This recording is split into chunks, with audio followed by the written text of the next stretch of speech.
Hello friends, today we will learn about motion. Pay the full attention and try to answer the questions asked at the end of the video and comment your answer. Let's see, will you be able to answer? There can be different types of motion, like rectilinear motion, which is the motion along a straight line and which we will be learning in this video. Second is the circular motion, which is the motion along a circular path, like revolution of Earth around the Sun. Third is the periodic motion, which is the motion that repeats at regular intervals, like the swinging of pendulum. Fourth is the oscillatory motion, which is a type of periodic motion where an object moves to and fro repeatedly around a fixed point or equilibrium point. When we talk about motion, we often hear about distance and displacement. Distance refers to the actual length of the path traveled by an object. It is a scalar quantity, meaning it only has magnitude, which means numerical value and no direction. When we talk about distance, we are simply measuring how far an object has moved without considering its starting or ending point. In scientific terms, distance is measured in units such as meters, kilometers, feet, or miles, depending on the scale of the motion being observed. Displacement, on the other hand, refers to the change in position of an object from its initial point to its final point. It is a vector quantity, which means it has both magnitude and direction. Unlike distance, displacement considers the starting and ending points of motion. It tells us how far and in which direction an object has moved from its original position. For example, you go to your friend's house starting from A, which is the initial position, and to C, which is the final position, through B. What would be the distance?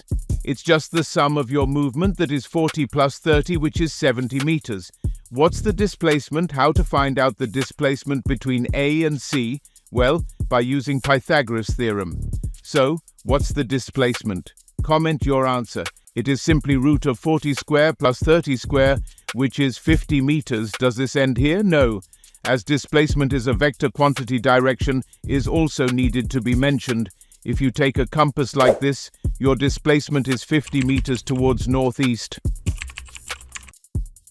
Speed is a scalar quantity that measures how fast an object is moving, regardless of its direction.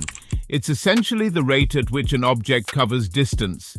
More simply, speed is distance per unit time, and thus its formula is distance covered divided by time taken.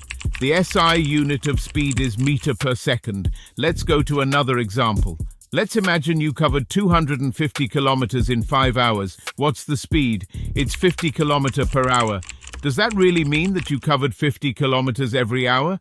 It's not mentioned the speed is constant, so in such case, average speed is taken. Average speed can also be represented as total distance covered divided by total time taken. Velocity, on the other hand, is a vector quantity.